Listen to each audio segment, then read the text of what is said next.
Hello, नमस्कार. श्री स्वामी समर्थ. तर माझ्या या पहिल्या लाँग ब्लॉगमध्ये तुम्हा सर्वांचं स्वागत आहे.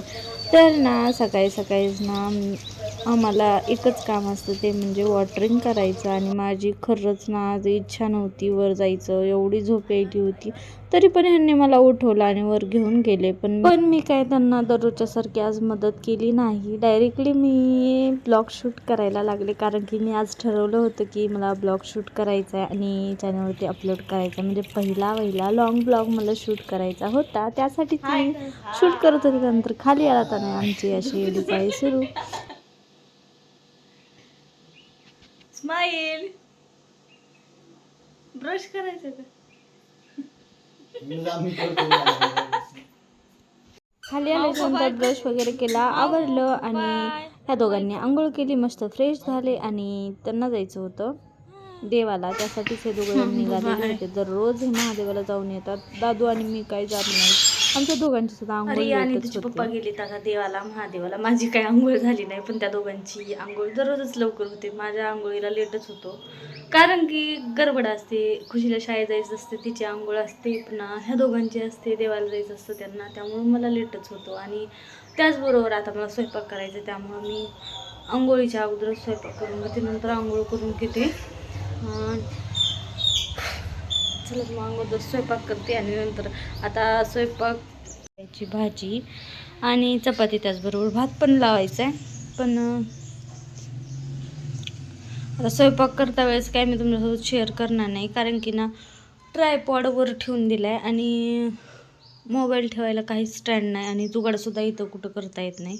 त्यामुळंच डायरेक्टली स्वयंपाक झाल्याच्या नंतर तुम्हाला भेटते. चला तर मग रिया आणि तिचे पप्पा थोड्या वेळातच बाहेरून आले आणि दादू सुद्धा झोपेतून उठला होता. तर लगेच बघा मी इकडे स्वयंपाकामध्ये बिझी होते आणि हे दोघं जण म्हणजे ना देवघरामध्ये देव हे काही व्यवस्थित ठेवत नाहीत. म्हणजे मी इकडं तिकडं गेले की लगेच देवाकडे जातात, की देवघरातले देव सगळे बाहेर आणि हे दोघं जण मध्ये, असं काम ह्यांचं सुरू राहतं. आणि त्यानंतर आज बनवायच्या होत्या मला शाबूच्या वाफेवरच्या पापड्या. त्यासाठी मी इथं काल शाबू भिजवला होता, म्हणजे मला करून बघायचं होतं की आपल्यालाही जमतंय की नाही म्हणून. तर त्यासाठीच ट्राय म्हणून थोडासा शाबू भिजवला होता आणि त्याच्याच मी पापड्या बनवल्या. खरंच खूप छान झाल्या होत्या. आणि ते बनवण्यासाठी काय नाही, एकदम सोपी याची रेसिपी आहे, काहीच अवघड नाही याच्यामध्ये ना.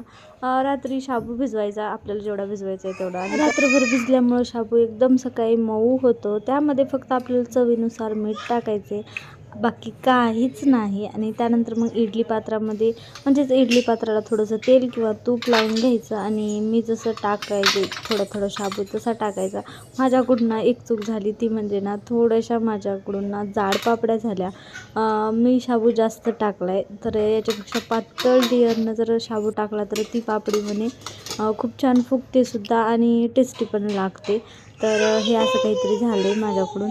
त्यानंतर मग बघा ह्या दोघांचं म्हणजे रियाचं इथं विभीत घेऊन त्या पूर्ण तिनं अंगाला लावलं होतं आणि तिच्या लावलं, पण दादूच्या सुद्धा अंगाला तिनं पूर्ण विभीत लावलं होतं. तर ह्या दोघांचं असं काहीतरी सुरूच राहतं.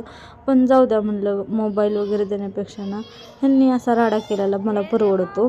त्यामुळंच मी त्या दोघांना असं नादी लावलं होतं. तर अशा झाल्या होत्या साबुदाण्याच्या पापड्या. तर 5 ते 6 मिनिटच मी त्या वाफेवर छान वाफू दिल्या आणि चला तुम्ही बाबा.